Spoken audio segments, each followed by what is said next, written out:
Hello दोस्तों, चलिए आज के वीडियो को शुरू करते हैं।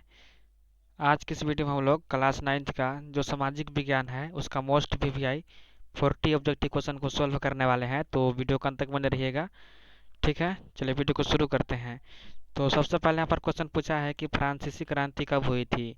तो जो फ्रांसीसी क्रांति हुआ था वो 14 जुलाई 1789 को हुआ था। ठीक है, और जब फ्रांसीसी क्रांति हुआ था उस समय जो फ्रांस के शासक थे वो कौन थे, तो लुई 16वां थे। ठीक है, इसको भी याद कर लीजिएगा। चलिए आगे चलते हैं। क्वेश्चन नंबर यहाँ पर 2 है कि क्रांति के समय फ्रांस का शासक कौन था।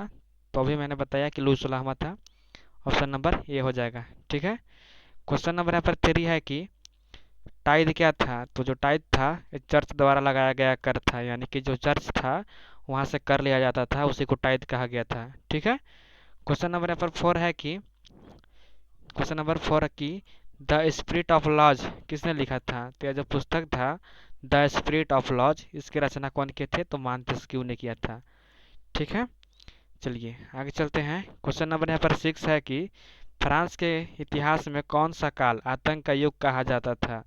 तो फ्रांस के इतिहास में जो था 1793 से 94, ऑप्शन नंबर सी, ये जो काल था ये आतंक का युग कहा जाता था। क्यों कहा जाता था, तो जो फ्रांस थे, फ्रांस में वहाँ पर क्या हो रहा था कि कोई भी जो वहाँ पर आदमी थे उसको संदेह करके, संदेह के तौर पर वहाँ पर क्या किया जाता था, तो उसको फांसी पर लटका दिया जा रहा था। ठीक है, यह जो समय था 1793 से 94, इस दौरान में फ्रांस के जो निवासी थे, मूल निवासी, वहाँ पर कोई भी जो व्यक्ति था उसको संदेह के तौर पर फांसी पर लटका दिया जा रहा था। ठीक है, चलिए आगे चलते हैं। क्वेश्चन नंबर यहाँ पर 6 है कि समाज में परिवर्तन के समर्थकों को समूह को क्या कहा जाता है। तो जो समाज में परिवर्तन के समर्थक थे, ठीक है, उनको रेडिकल कहा जाता था, रेडिकल। क्वेश्चन नंबर यहाँ पर अगला है कि किसका विचार था कि औद्योगिक समाज पूंजीवादी समाज है। तो कार्ल मार्क्स था, उनका यह कथन था कि जो औद्योगिक समाज है वो पूंजीवाद समाज है। ठीक है, ऑप्शन नंबर बी हो जाएगा। आगे चलते हैं। क्वेश्चन नंबर यहाँ पर 8 है कि प्रथम विश्व युद्ध कब लड़ा गया था।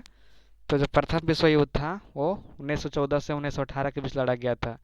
ठीक है, कब, 1914 से 1918 के बीच यहाँ पर प्रथम विश्व युद्ध लड़ा गया था।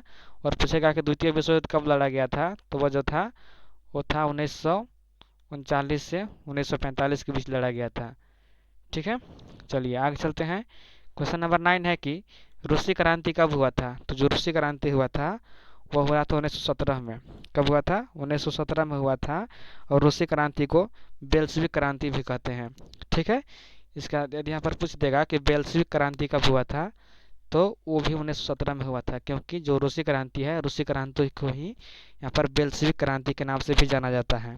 ठीक है, चलिए आगे चलते हैं। क्वेश्चन नंबर यहाँ पर 8, सॉरी, यहाँ पर क्वेश्चन अगला है कि क्वेश्चन नंबर 10 कि निर्वाचन द्वारा गठित रूसी समाज को क्या कहा जाता है।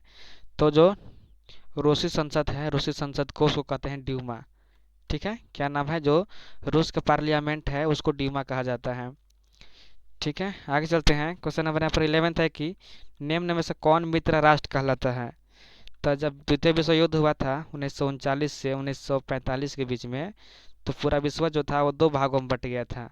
ठीक है, तो एक को जो कहते थे उसको मित्र राष्ट्र कहते थे, और दूसरा जो था उसको धुरी राष्ट्र, एक्सिस पावर कहते थे। ठीक है, तो मित्र राष्ट्र यहाँ पर पूछा है, तो मित्र राष्ट्र में इंग्लैंड था, फ्रांस था, और यहाँ पर रूस था। ये जो 3 देश थे मुख्यतः वो मित्र राष्ट्र के नाम से जाने जाते थे। और जर्मनी, इटली और जापान जो था, ठीक है, कौन कौन, जर्मनी और इटली और जापान जो था वो एक्सिस पावर यानी कि धुरी राष्ट्र के नाम से जाना जाता था। ठीक है, तो यहाँ पर पूछ देगा कि धुरी राष्ट्र के नाम बताइए, तो आप लोग मार दीजिएगा जर्मनी, इटली और जापान। और मित्र राष्ट्र के नाम पर कौन है, तो इंग्लैंड, फ्रांस और रूस जो थे ये मित्र राष्ट्र कहलाता था। ठीक है, आगे चलते हैं। क्वेश्चन नंबर 12 है कि नाथसी पार्टी का गठन किसने किया था। तो जो नाथसी पार्टी था उसको हिटलर ने किया था। एक जर्मनी का पार्टी था, उसको हिटलर ने यहाँ पर गठन किया था, यानी कि स्थापना किया था। ठीक है, आगे चलते हैं। क्वेश्चन नंबर 13 है कि जर्मन मुद्रा को क्या कहा जाता है। तो जरा जो जर्मन मुद्रा है उसको मार्क कहा जाता था। ठीक है, 1948 से 2000 के बीच जो जर्मन का मुद्रा था उसको यहाँ पर मार्क कहा जाता था। ठीक है, आगे चलते हैं। क्वेश्चन नंबर 14 है कि जर्मनी में कब विशेषाधिकार अधिनियम यानी कि इन बिलिंग जो एक्ट था उसको कब पारित किया गया था? तो उसको 1933 में पारित किया गया था। जो जर्मनी का विशेष अधिकार था, जो अधिनियम था, उसको 1933 में पारित किया गया था। ठीक है। क्वेश्चन नंबर यहाँ पर 15 है कि कर्क रेखा किस राज्य से नहीं गुजरती है? तो कर्क रेखा जो है वो 8 राज्यों से होकर गुजरती है। ठीक है, 8 राज्यों से होकर कर्क रेखा गुजरती है। तो यहाँ पर जो राजस्थान हो गया, छत्तीसगढ़ हो गया, त्रिपुरा हो गया, ये सभी राज्यों से कर्क रेखा गुजरता है, लेकिन उड़ीसा से नहीं गुजरता है। ठीक है, इसका एक ट्रिक है, इसको याद करने का ट्रिक है कि मित्र पर, क्या ट्रिक है? मित्र पर गमछा झाड़ दे, मित्र पर गमछा झाड़ दे। ठीक है, जो 8 देश है, 8 देश से जो कर्क रेखा गुजरता है, उसका एक ट्रिक है नाम याद करने का कि मित्र पर गमछा झाड़ दे। मिस क्या हो जाएगा? मिजोरम, त्र से त्रिपुरा, प से पश्चिम बंगाल, र से राजस्थान, ग से गुजरात, म से मध्य प्रदेश, छ से छत्तीसगढ़ और झ से झारखंड। ठीक है, ये जो 8 राज्य हैं, 8 राज्यों से होकर यहाँ पर जो है कर्क रेखा गुजरता है, लेकिन उड़ीसा से नहीं गुजरता है। ठीक है, तो आप लोग इसको याद कर लीजिएगा। चलिए आगे चलते हैं। क्वेश्चन नंबर यहाँ पर 16 है कि भारत का सबसे पूर्वी देशांतर कौन सा है? तो भारत के जो सबसे पूर्वी देशांतर है वो कौन है? तो 97 डिग्री 25 पूर्व। जो 97 डिग्री 25 मिनट पूर्व है वो सबसे भारत का पूर्वी देशांतर है। और यदि यहाँ पर पूछेगा कि भारत के सबसे पश्चिमी देशांतर कौन सा है, तो 62 डिग्री 7 मिनट पूर्व जो है वो सबसे पश्चिमी देशांतर है। ठीक है, चलिए आगे चलते हैं। क्वेश्चन नंबर यहाँ पर अगला है कि पूर्वी घाट का सर्वोच्च शिखर है। तो जो पूर्वी घाट है, पूर्वी घाट का सर्वोच्च शिखर को महेंद्रगिरी कहा जाता है। क्या कहा जाता है? महेंद्रगिरी। ठीक है, और यह जो अनाईमुड्डी है, ये पश्चिमी घाट का सबसे बड़ा चोटी है, अनाईमुड्डी। ठीक है, और कंचनजंगा जो है हिमालय का जो सबसे ऊंचा चोटी है, उसको कंचनजंगा कहा जाता है। और अनाईमुड्डी पश्चिमी घाट का सबसे ऊंचा चोटी, और पूर्वी घाट का सबसे ऊंचा चोटी महेंद्रगिरी है। ठीक है, सभी को याद कर लीजिएगा, कोई भी पूछ सकता है यहाँ पर। चलिए आगे चलते हैं। क्वेश्चन नंबर 18 है कि निम्न में से लवणीय जल वाला झील कौन सा है? तो यहाँ पर सांभर भी है और पुलिकट भी जो है। जो लवणीय झील है वो सांभर भी है, और पुलिकट जो झील है वो भी यहाँ पर लवणीय झील है। ठीक है, तो यहाँ पर जो राइट आंसर हो जाएगा वो सांभर हो जाएगा। ठीक है, क्योंकि आप लोगों का एनसीईआरटी में जो है वो सांभर का यहाँ पर दिया हुआ है, पुलिकट नहीं है। ठीक है, तो आप लोग यहाँ पर सांभर को ही मारिएगा। यदि सांभर यहाँ पर नहीं दिया रहेगा तो आप लोग पुलिकट मार सकते हैं, लेकिन यहाँ पर सांभर दिया हुआ है तो आप लोग सांभर को ही मारिएगा। ठीक है, क्योंकि आप लोगों का एनसीईआरटी में सांभर का ही वर्णन है। चलिए आगे चलते हैं। क्वेश्चन नंबर यहाँ पर 19 है कि निम्न में से कौन सी नदी भ्रंश घाटी से होकर बहती है? तो जो नर्मदा नदी है वो भ्रंश घाटी से होकर बहती है। ठीक है, चलिए आगे चलते हैं। अगला क्वेश्चन है कि निम्न में से भारत का अक्षांशीय विस्तार कितना है? तो भारत का जो अक्षांशीय विस्तार है वो 8 डिग्री 4 मिनट नॉर्थ से 97 डिग्री 6 मिनट नॉर्थ तक है। इसको अक्षांशीय विस्तार कहा जाता है। ठीक है, और यदि यहाँ पर पूछेगा कि देशांतरीय विस्तार कितना है, तो भारत का जो देशांतरीय विस्तार है वो कितना है? 68 डिग्री 7 मिनट पूर्व से कितना हो जाएगा? 97 डिग्री 25 मिनट जो है ये आप लोगों का है भारत का देशांतरीय विस्तार। और अक्षांशीय विस्तार पूछेगा तो अक्षांशीय जो है वो 8 डिग्री 4 नॉट नॉर्थ से 97 डिग्री 6 मिनट नॉर्थ जो है वो अक्षांशीय विस्तार है। और 68 डिग्री 7 मिनट से 97 डिग्री 25 मिनट जो है वो देशांतरीय विस्तार है। ठीक है, तो दोनों को याद कर लीजिएगा यहाँ पर। चलिए आगे चलते हैं। अगला क्वेश्चन है कि भारत का क्षेत्रफल विश्व के कुल भौगोलिक क्षेत्रफल का कितना प्रतिशत है? तो भारत का जो कुल क्षेत्रफल है वो 2.4% जो है वो क्षेत्रफल घेरता है भारत। विश्व का जो क्षेत्रफल है वो मात्र 2.4% में भारत फैला हुआ है। ठीक है, चलिए आगे चलते हैं। यहाँ पर अगला क्वेश्चन है कि निम्न में से किस नहर के खुलने से भारत और यूरोप के बीच की दूरी कम हो गई है? तो जो स्वेज नहर बना उससे जो भारत और यूरोप के बीच की दूरी है वो बहुत कम हो गया। ठीक है, चलिए आगे चलते हैं। अगला क्वेश्चन है कि भारत के मानक यमुनावतर निम्न में से किस स्थान से होकर गुजरती है? तो जो भारत का यमुनावतर है वो मिर्ज़ापुर उत्तर प्रदेश से होकर गुजरती है। और जो मानक यमुनावतर है वो भारत के 5 राज्यों से होकर गुजरती है। ठीक है, आप लोग नाम सुन लीजिएगा कौन कौन है। उत्तर प्रदेश है, मध्य प्रदेश है, छत्तीसगढ़ है और उड़ीसा, आंध्र प्रदेश।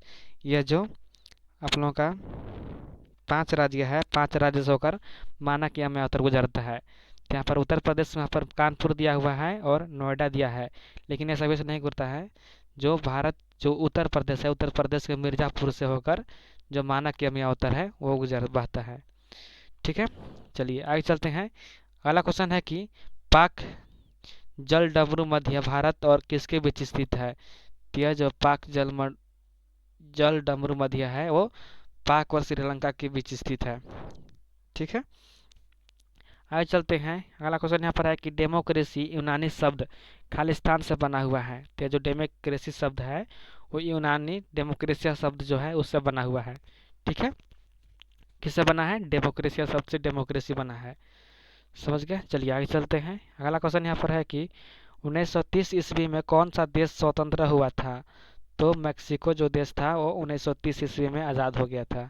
ठीक है, अगला क्वेश्चन यहाँ पर है कि विश्व इतिहास में दर्ज सबसे बुरा अकाल किस देश में पड़ा था।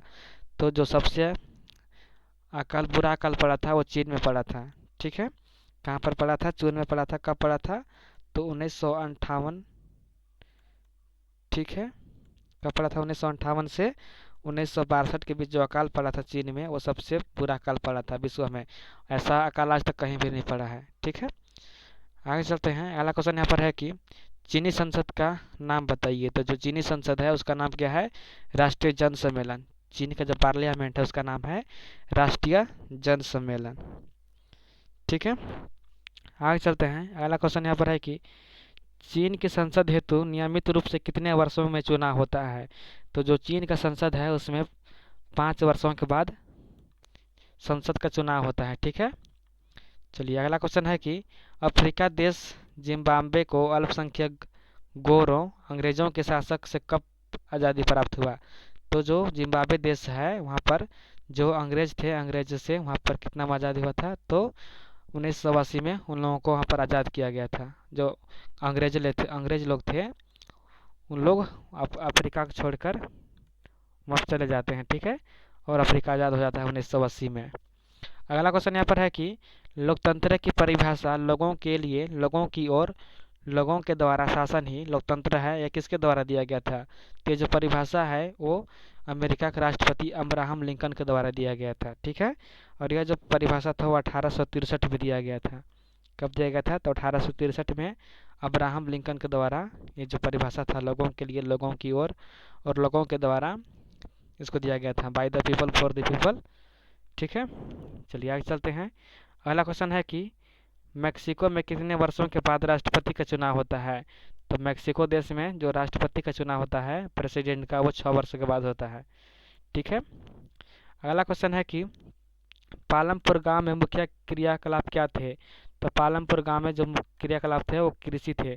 75 जो % के वहाँ पर लोग रहते थे वो 75% लोग कृषि करते थे। ठीक है, और 25% जो थे वो गैर कृषि पर निर्भर थे।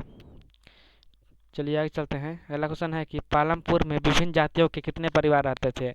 तो जो पालमपुर गांव था उसमें कुल 450 परिवार रहते थे और इसमें से कुल जो 80 परिवार थे वो उच्च वर्गीय परिवार था। ठीक है, अगला क्वेश्चन यहाँ पर है कि पालमपुर में कितने प्राथमिक विद्यालय थे। तो पालमपुर गांव में 2 प्राथमिक विद्यालय था और 1 स्वास्थ्य केंद्र भी था। ठीक है, अगला क्वेश्चन है कि पालमपुर गांव में कितने % लोग गैर कृषि कार्यों में लगे हुए थे। तो पालमपुर में जो 25 लोग थे वो गैर कृषि करते थे और 75 जो % थे वो कृषि पर निर्भर थे। ठीक है, कितना हो जाएगा? 25%। यहाँ पर गैर कृषि पूछा है तो 25 हो जाएगा। यदि यहाँ पर पूछता है कि जो पालमपुर गांव है उसमें कितने % लोग कृषि करते थे तो 75% लोग जो थे वो कृषि कर रहे थे। और पालमपुर जो गांव था काल्पनिक गांव था। चलिए अगला क्वेश्चन है कि उत्पादन का मुख्य कारक कौन नहीं है। तो उत्पादन का जो मुख्य कारक है वो बाजार नहीं है। ठीक है, बाकी भूमि जो हो गया, भौतिक पूंजी, मानव पूंजी है, ये सभी जो है वो उत्पादन का मुख्य कारक है। लेकिन बाजार वहाँ पर उत्पादन का मुख्य कारक नहीं है। क्यों नहीं है? कि बाजार वह स्थान है जहाँ पर जो उत्पादित वस्तु है, जिस चीज़ का आप लोग उत्पादन करते हैं उसको लेकर वहाँ पर विनिमय का कार्य करते हैं, यानी कि बेचते हैं। इस कारण जो है वो बाजार उत्पादन का कारक नहीं हो सकता है। ठीक है, अगला क्वेश्चन यहाँ पर है कि भारत में आधुनिक कृषि सर्वप्रथम कहाँ आरंभ की गई। तो भारत में जो आधुनिक कृषि था वो पंजाब, हरियाणा, पश्चिमी उत्तर प्रदेश में प्रयोग किया गया था। ठीक है, यहाँ पर शुरू किया गया था। HYV जो वहाँ पर बीज था, जो अधिक उत्पादन वाला बीज था, HYV इसका प्रयोग वहाँ पर हो रहा था, जो पंजाब थे, हरियाणा, पश्चिम उत्तर प्रदेश जो राज्य था उसमें। ठीक है, चलिए अगला क्वेश्चन यहाँ पर है कि HYV का क्या तात्पर्य है। तो HYV का ऐसा बीज था जो अधिक उत्पादन करने वाला बीज था। ठीक है, अगला क्वेश्चन यहाँ पर है कि पालमपुर गांव में श्रम की व्यवस्था कहाँ से होती थी। तो पालमपुर में जो छोटे किसान और भूमिहीन किसान थे, उन लोग जो थे वो बड़े किसानों के यहाँ पर जाते थे और काम करते थे। ठीक है, क्योंकि इनके पास उतना भूमि पर्याप्त नहीं मात्रा में था, इस कारण से लोग अपना कृषि नहीं करते थे और जो बड़े किसान थे उनके यहाँ जाकर कृषि करते थे। ठीक है, तो दोस्तों ये रहे आप लोगों का मोस्ट वीवीआई 40 ऑब्जेक्टिव क्वेश्चन। आशा करता हूँ कि वीडियो पसंद आया होगा। वीडियो पसंद आया होगा तो वीडियो को लाइक करके चैनल को सब्सक्राइब कर लीजिएगा। ठीक है, फिर मिलते हैं नई वीडियो के साथ। दोस्तों के लिए धन्यवाद।